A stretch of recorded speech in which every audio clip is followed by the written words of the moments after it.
네, 반갑습니다. 오늘은 사회문화현상의 탐구 태도와 연구 윤리에 대해서 알아보도록 할게요. 자, 지난 시간까지 1단원에서 가장 어렵다고 할 수 있는 자료 수집 방법까지 알아봤는데요. 이제 그거 관련한 이걸 탐구할 때 우리가 가져야 될 태도와 연구 윤리에 대해서 한번 알아볼게요. 자, 사회문화현상의 탐구 태도.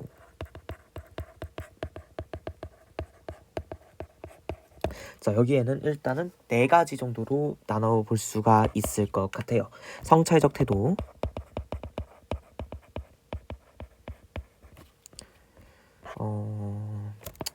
얘기해 줍시다. 객관적 태도,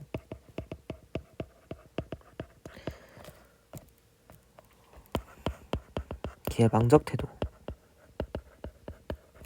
사실 이 부분에 대해서 제가 왜냐면은 이 태도 관련된 거는 거의 이제 수능에서 출제가 안 되고 있기 때문에 해야 되나라는 생각을 했었는데, 그래도 어쨌든 교육과정상 있기 때문에 하는 게 맞다라고 생각이 들어서 하게 되었고요. 여러분들, 제가 이제 드리고 싶은 말씀은, 죄송합니다.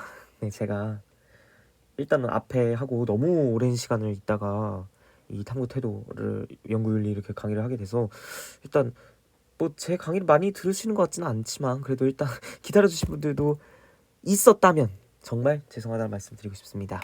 좀 많이 늦었어요, 제가. 그래서 이제 앞으로는 꾸준히 잘 올리겠습니다. 이제 2단원 들어갈 텐데, 2단원은 차라리 그냥 제가 몰아서 촬영을 하고 그리고 나서 업로드를 하겠습니다. 제가 좀 많이 바빠서 요즘. 예. 죄송합니다. 이제 들어가 볼게요.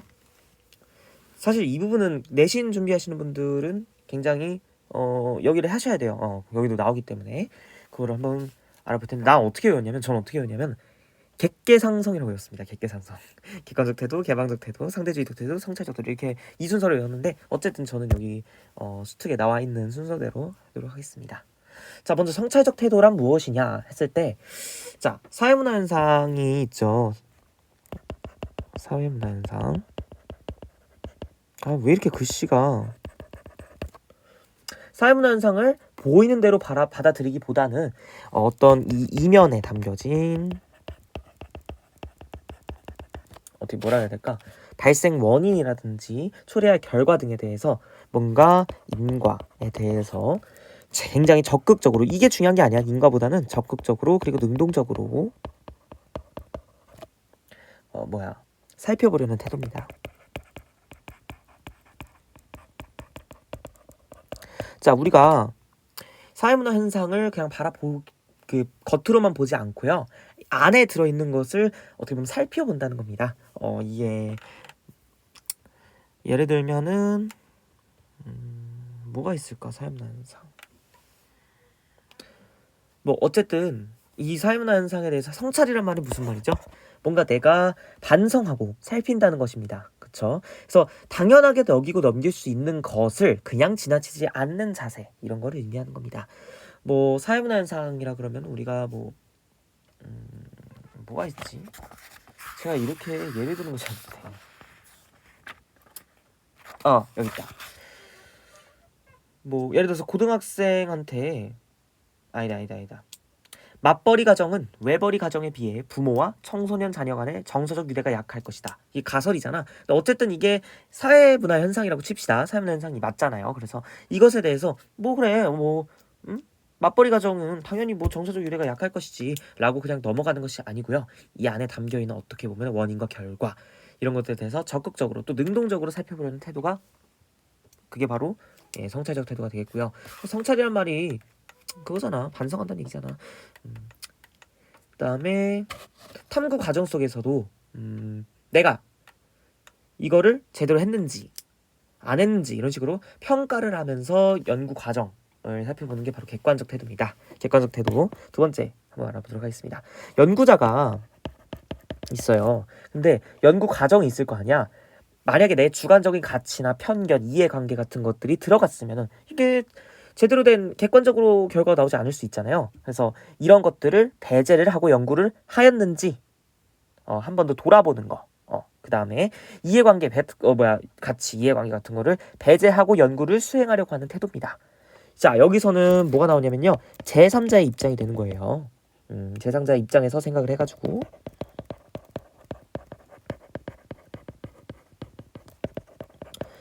자, 어떻게 보면은 봐봐. 내가 직접 예를 들어서 실험법이라고 치면은 실험 대상자가 될 수도 있잖아요. 그렇죠? 뭐라는 거야?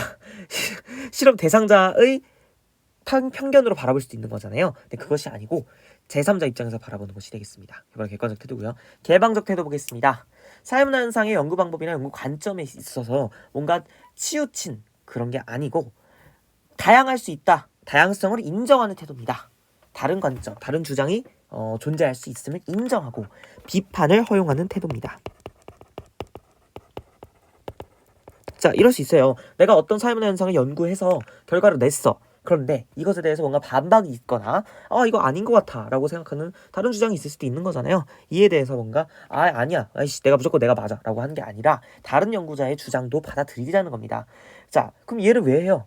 어쨌든 어떤 연구의 결론이 났다 하더라도 이게 아니다 라고 하는 반증이 있을 수 있는 거잖아요. 내가 하는 게 무조건 진리가 아니잖아. 그래서 얼마든지 내가 하는 게 진리가 아님이 밝혀질 가능성이 있기 때문에 어쨌든 내가 뭔가 실험 결과가 나왔다고 해도 이게 잠정적이란 말이야. 그럴 수 있기 때문에 새로운 주장의 가능성을 허용해야 한다는 것입니다.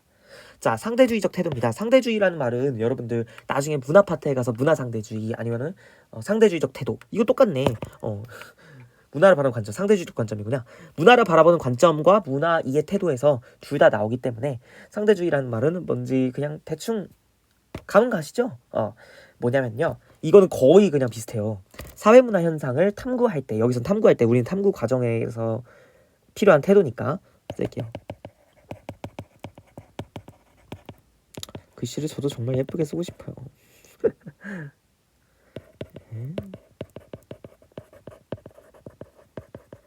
탐구할 때, 자, 연구자 자신의 문화적 맥락이나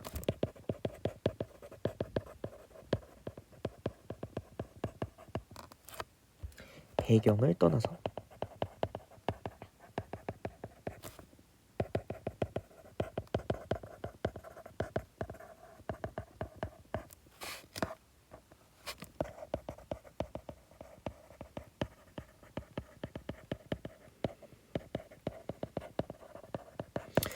자, 여기까지만 할게요. 어쨌든 사회문화 현상을 탐구할 때 내 생각, 내 문화적 맥락이나 배경 이런 걸 떠나서 어쨌든 나를 어떻게 보면 탐구하는 게 아니잖아요. 남을 탐구하는 거다 보니까 이 탐구 대상자의 맥락, 그다음 배경을 고려해서 연구를 한다는 것입니다.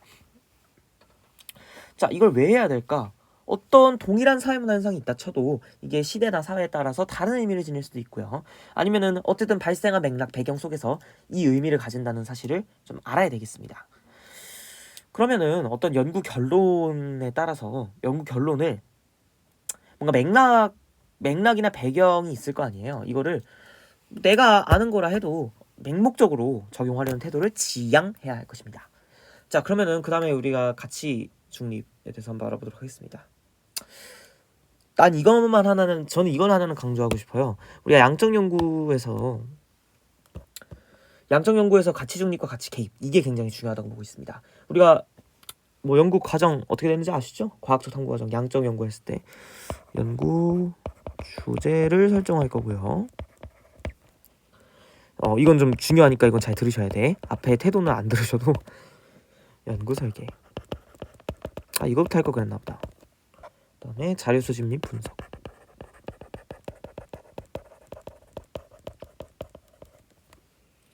가설 검증. 사실 너무나 당연한 거잖아. 지금까지 한 얘기는 앞에. 그래서 막 그렇게 막 이게 뭐 어려워? 그래서 할 수 있겠는데 얘는 뭐 있는 거.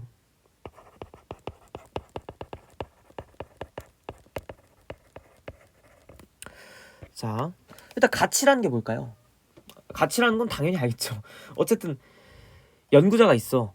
연구자의 주관이나 생각 이런 것들 가치가 언제 개입이 되고 언제 개입돼도 되고 언제는 개입되면 안 되는지 이것에 대한 얘기를 한번 해보도록 할게요. 자, 연구 주제를 설정하고요. 가설을 설정합니다. 그리고 연구를 어떻게 할지 설계할 거예요. 이거는 뭐야? 우리가 1, 2, 3번이라고 한번 번호를 붙여봅시다. 자, 여기 번호를 붙였어요. 그런데 생각을 해봐. 내가 연구 주제를 뭐 할지 설정을 해야 되는데 어떻게 내 가치가 개입이 안 돼? 그쵸? 연구자의 의도, 어떻게 해야겠다라는 의도가 반영될 수밖에 없는 과정이야. 이 세 개는. 그쵸? 그래서 어떻게 해야겠다. 아, 가설, 잠정적인 결론이잖아.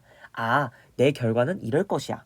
내가 한 이 연구의 결과는 이럴 것이야 라고 잠정적으로 결론을 내리는 거기 때문에 어떻게든 연구자의 연구 의도라 그럴까요? 연구 의도가 개입될 수밖에 없습니다.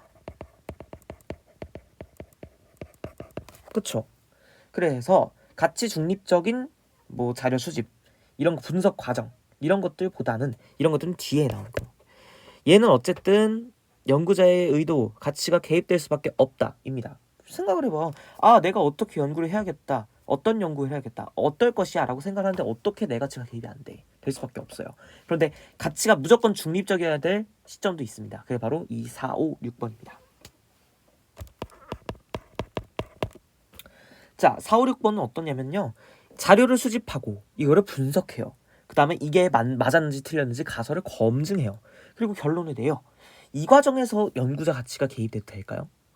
안 됩니다. 절대 안 돼. 왜? 연구하고자 하는 사회문화 현상이 있을 거 아니야. 그런데 이 의미가 왜곡될 수 있는 거야. 자, 잘 보세요. 자료를 수집하고 분석을 할 거야. 예, 그렇습니다. 자료를 수집을 할 거야. 야, 내가 맘만 먹으면은 이 자료 수집한 거, 분석하는 거, 이거를 왜곡시킬 수도 있는 거 아니야? 그쵸? 가설을 검증할 때도 이게 틀렸는데도 아니야, 이건 맞았어. 어떻게 보면 맞았어라고 내 가치가 개입이 되게 되면은 당연히 연구가 제대로 진행될 수가 없죠. 이 내가 연구하고자 하는 사회문화 현상이 뭐 왜곡될 수 있다. 그쵸? 이게 바로 4, 5, 6번이었고요.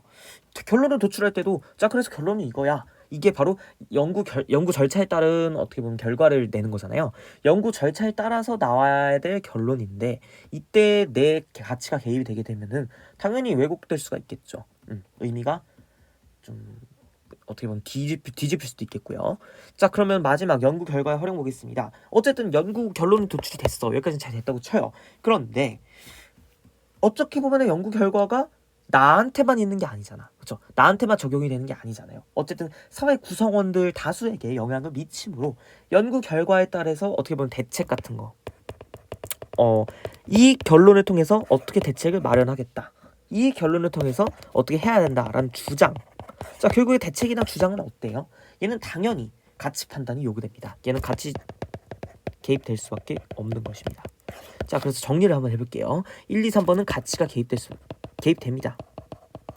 4, 5, 6번만 가치 중립을 요구합니다. 여기는 무조건 가치가 중립되어야 된다. 이게 엄청 중요합니다. 이게 사실 안 나올 것 같지만 저희 저번 시간에 봤죠. 양적 연구 문제에서 어디에 가치가 개입된다, 어디에는 가치 중립적이다 라는 게 나와요. 나오기 때문에 잘 알아두셔야 돼. 자, 그럼 마지막으로 연구윤리에 대해서 한번 알아보고 끝낼게요. 연구윤리. 자, 이것도 너무 당연한 거 아닐까? 나는 이렇게 생각을 해요. 사회문화 현상이 있어요. 사회문화 현상 탐구에서 연구윤리의 필요성 나와 있는데 어쨌든 자연현상과 달리 자, 사회문화 현상은 그치, 사회문화 현상은 누구를 대상으로 하는 거죠? 인간을 대상으로 하는 겁니다. 그쵸? 인간을 대상으로 하기 때문에 자연현상을 대상으로 하는 연구보다는 당연히 엄격할 수밖에 없어요. 왜? 자, 자연현상을 연구하려면 내가 뭘 해도 괜찮잖아. 이 자연현상이 인간에게 영향을 미치지 않는 선에서는 뭘 해도 상관이 없는 거야. 그런데 사회문화현상은 아니잖아. 결국에 인간 대 인간으로 하는 거기 때문에 어떻게 보면은 인간은 뭐야? 존엄성을 가진 존재이기 때문에 인간은 어떻게 보면은 수단화해서는 안 돼요. 그래서 그럼 어떻게 할 수가 있을까요? 결국에 탐구 결과가 사회에 유익할지라도 연구 과정에서 연구 대상자 등에게 인권 침해 같은 게 발생할 수 있는 거죠. 그게 바로 인권이잖아요. 인간의 존엄성을 인권이라고 그러잖아요. 그래서 연구 결과가 그럼 연구 과정을 정당화할 수 없습니다. 어쨌든 이 연구 결과가 무조건 맞고 사회에 유익하다 할지라도 연구 과정이 잘못됐다면 이거는 잘못된 연구다라고 말할 수가 있는 것입니다. 자, 일단은 그러면 그래 뭐 지금까지 뭐 말 쭉 해놨어 추상적으로. 근데 이거를 구체적으로 어떻게 적용해야 하느냐, 어떤 윤리가 필요하냐, 그걸 볼게요. 자, 일단 연구자가 있을 거 아니야, 그쵸? 연구 대상자에게 연구 목적이나 대상자에게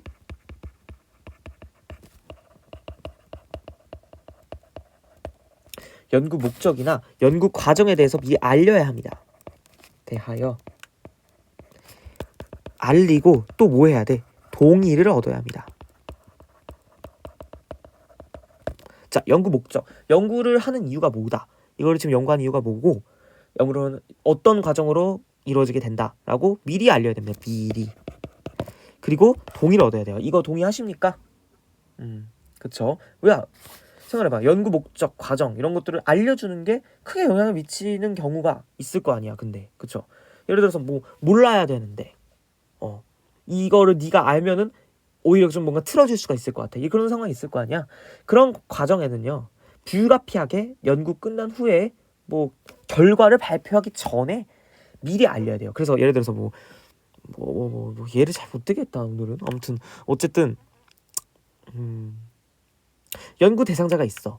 연구 대상자가 지금 내가 연구 중이라는 거 알면은 안 되는 그런 연구가 있을 수도 있잖아요. 그래서 그럴 때에는 연구 대상자한테 이렇게 말하는 거야. 자, 일단 했어. 다 끝났어. 다 끝난 후에 결과 발표하기 전에 사실은 이게 이런 거였어. 그래서 일부러 너한테 말 안 해준 거였어. 이거 내 연구에 써도 되니? 라고 무조건 물어봐야 된다는 겁니다. 그렇죠. 자, 그럼 두 번째 볼게요. 자, 연구자가 있어요. 연구에 참여하는 것이 어떤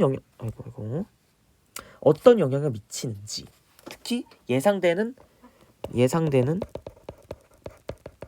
뭐 결과라고 그래야 할까요? 근데 결과 안에는 안 좋은 결과가 있을 수도 있잖아. 이게 피해가 있을 수도 있다. 부작용이 있을 수도 있다에 대하여 미리 알려줘야 돼. 정확하고 자세하게. 사실 이거는 연구자가 가져야 될 너무나 당연한 윤리잖아. 그쵸? 이래서 사실 이 연구 윤리가 너무 당연한 거기 때문에 여러분들이 뭐 공부를 굳이 안 해도 맞출 수 있다 수준으로 쉽습니다. 그래서 사실 이 영상을 굳이 안 보셔도 돼요, 여러분들은. 진짜 전혀 쓸데가 없는 건 아니고요. 그냥 하겠습니다. 미리 설명. 자, 뭐 네가 내 연구에 참여하는 게 뭐 어떤 영향을 미칠 수 있어. 그다음에 뭐 피해, 부작용 같은 게 있을 수 있어라고 미리 설명을 해야겠지, 당연히. 그쵸? 그다음에 만약에 뭐 예상치 못한 상황이 발생했을 경우,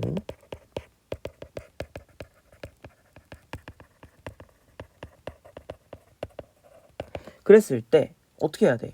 어떤 것보다 연구 대상자의 안전과 이익을 우선적으로 고려해야 된다.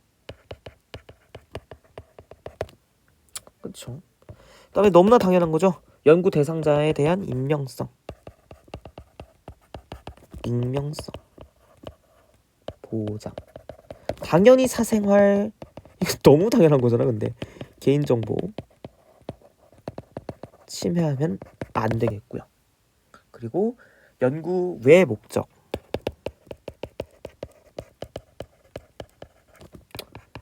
이용 금지. 연구 외 목적으로 용도를 활용해서는 당연히 안 되겠죠. 자, 이건 뭐였어? 연구 대상자 관련된 원칙이었어. 얘는 연구 대상자와 관련된 원칙이었어. 그쵸?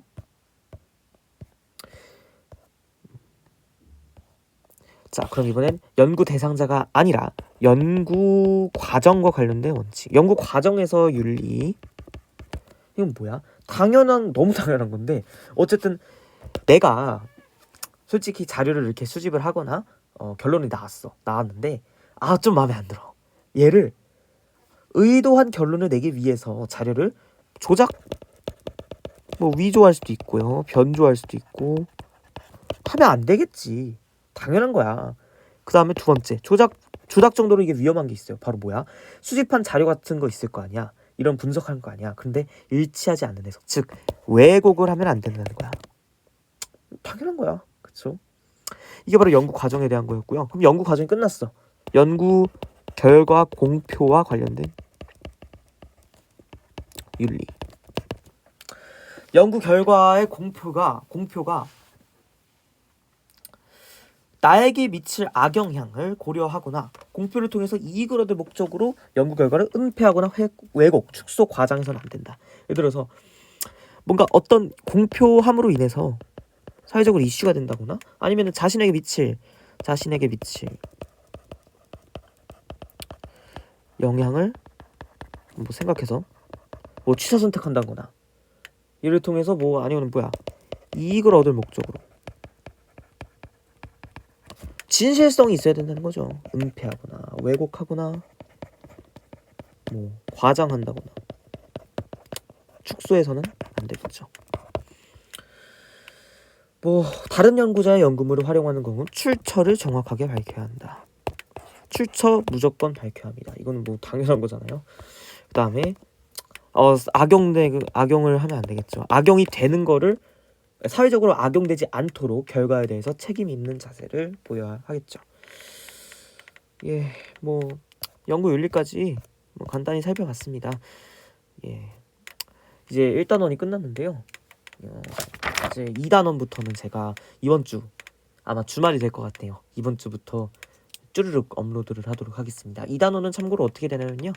저는 어떻게 진도를 나갈 거냐면 사실 사회화부터 들어가잖아요. 진도수는 사회화랑 뭐 지휘 역할 이렇게 있고 그 다음에 사회 조직, 사회 집단 이렇게 있는 것 같은데 그것보다는 조금 더 기초적이고 조금 더 이게 사실 개인과 인간 인간과 이거 단원명이